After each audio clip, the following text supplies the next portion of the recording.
Baixa visão. Você já ouviu esse termo? Vamos conversar um pouquinho, explicar o que é baixa visão e os impactos que ela pode ter na sua sala de aula? Então fica comigo aqui nesse Inclupapo, que é o nosso tema de hoje. Olá, bem-vindo, bem-vinda. Se você não me conhece, eu sou Fabiana Leme, sou da Inclutopia e hoje vamos conversar um pouquinho sobre baixa visão.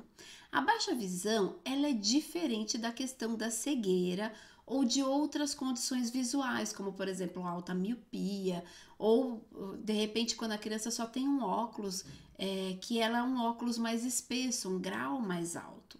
A baixa visão, assim, para ser didática, é quando a pessoa ela tem entre 5 e 30% da visão em um dos olhos, né? Só que tem que ser o seu melhor olho com a melhor solução possível. O que é solução? Ou um melhor recurso óptico, um óculos e tudo mais, ou com uma cirurgia que muitas vezes vai corrigir essa questão. Existem muitos problemas visuais que, com a cirurgia, com a correção óptica, fazem com que a pessoa recupere a sua capacidade de ver. E quando ela faz essa recuperação acima aí dos 30%, ela não é mais considerada baixa visão. Se ela tem uma boa visão em um dos olhos, também pela questão da legalidade, ela também não é considerada baixa visão. Mas o que isso importa, né? O que isso impacta na nossa sala de aula, por exemplo? Por que a gente precisa conhecer sobre isso? Quando nós temos uma suspeita, uma hipótese que o nosso aluno está com problemas visuais, a gente precisa sim comunicar à família e precisa ser feita uma avaliação. Muitas vezes, algumas dificuldades de aprendizagem, problemas de comportamento, apatia, distração podem sim ter causas na questão visual. Então, o exame ele é fundamental e deveria ser feito com todas as crianças até um pouco antes da idade ali do ensino fundamental, antes da entrada ali com 6 anos da escola, e ir acompanhando como é que está essa visão. Mas se de repente você perceber na sua sala que a criança esfrega muito o olho, torce muito o olhinho assim para enxergar, lacrimeja demais, aproxima demais, hora que vai pegar o caderno, vai pegar o livrinho para ler, torce a cabeça, olha só com o cantinho de olho, isso sim pode indicar problemas visuais e a gente precisa conversar com a família. E não tem como. A criança precisa passar com um exame com o oftalmologista para saber se está tudo ok com as questões visuais. Se de repente ela realmente tiver comprovado uma questão da baixa visão, né, ela tiver essas questões e você vai receber algumas orientações desse profissional, mas eu vou trazer aqui algumas orientações gerais que podem sim auxiliar no seu dia a dia.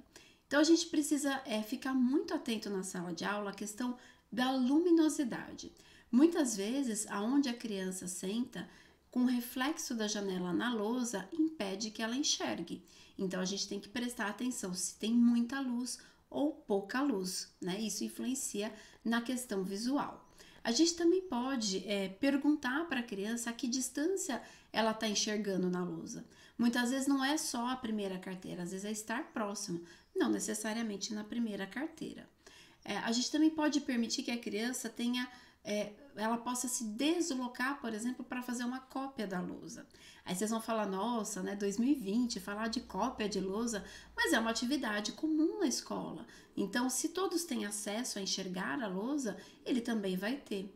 Muitas vezes, se ele tem o campo visual restrito, ele vai precisar copiar a metade da lousa numa carteira e a outra metade da lousa em outro.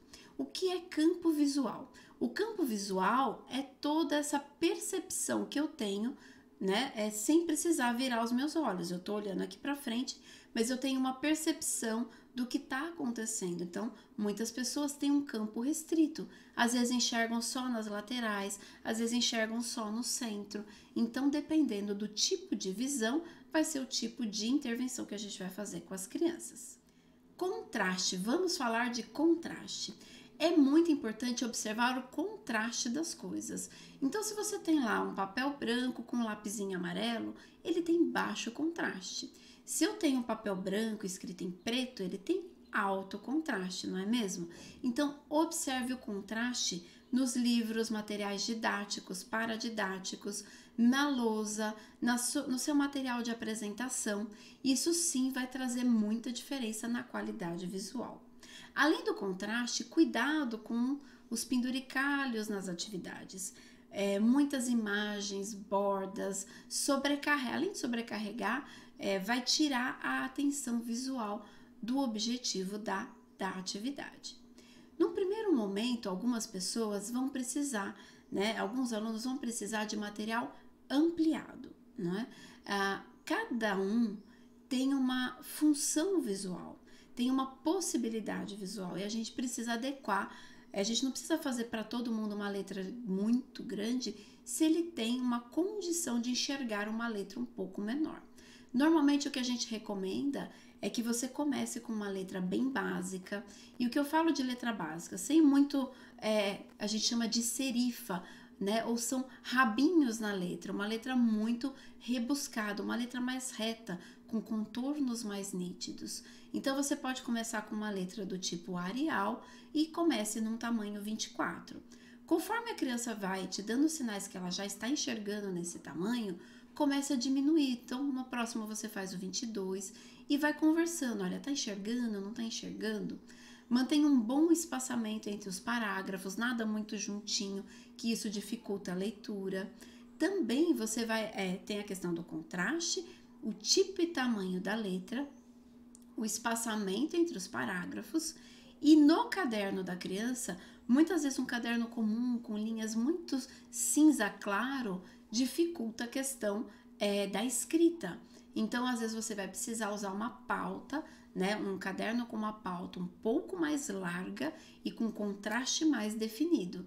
Muitas vezes você pode pedir para a própria família ir riscando as linhas do caderno de 2 em 2, para que a criança use o mesmo caderno, ou a gente faz a confecção dessa pauta à parte, certo? Uma última orientação que eu vou trazer para vocês hoje, também importante, é que a gente permita que a criança se aproxime do material para leitura ou faça o que a gente chama de posicionamento de cabeça. O que é isso? Quando ela entorta a cabeça para poder ler com um canto onde ela está enxergando melhor. Se a criança faz isso naturalmente, ela às vezes pega um objeto para olhar e se ela procura enxergar aqui com o cantinho do olho, é ali que ela está enxergando melhor. Isso já é um sinal. Ao invés de você falar, não, senta direito, olha direito, entenda isso como uma busca pelo melhor foco de visão. Ela pode sim aproximar e ler o livro bem de pertinho, ela pode olhar o celular bem de pertinho, pode sim assistir televisão bem de pertinho. Isso não traz um mito que isso vai desgastar a questão da visão e que ela vai ter que usar um óculos mais forte por estar fazendo isso, certo? O que realmente prejudica a questão da visão é se há uma indicação, por exemplo, do uso de um óculos e essa criança acaba não usando. Há indicação, por exemplo, do uso de tampão, para correção lá de um estrabismo e a criança acaba não utilizando. E isso sim pode trazer prejuízos. Então, o nosso objetivo hoje é trazer algumas orientações para que você observe se você tiver um aluno, uma aluna com baixa visão aí na sua sala de aula, independente da idade. A gente precisa trazer recursos, acessibilidade e entender essas diferenças para que a gente tenha uma boa atuação no nosso dia a dia, na nossa sala de aula. Se você é mãe, pai e tem um filho com baixa visão, conheça também essas orientações para também levar para o professor, para a professora do seu filho, se ele não souber, e também cobrar as adaptações tanto de ampliação quanto as adaptações nas figuras, no contraste, no material didático, aí do seu filho ou da sua filha. Combinado? Muito bem, fiquei muito feliz de ter você aqui comigo nesse vídeo e eu tenho um convite especial. Aqui na Inclutopia, a orientação é tão importante quanto a informação. Então, eu vou convidar você a participar tanto do nosso canal do Telegram, quanto do nosso Inclusap, que é o WhatsApp aqui da Inclutopia. Lá, além de receber conteúdo gratuito e exclusivo, você também pode tirar dúvidas diretamente aqui com a gente. Combinado? Não se esqueça aqui de curtir esse vídeo se você gostou, de comentar se você tem alguma dúvida, alguma sugestão, né, dentro aí do tema Baixa Visão e se inscrever aqui no nosso canal do YouTube. Até o próximo vídeo!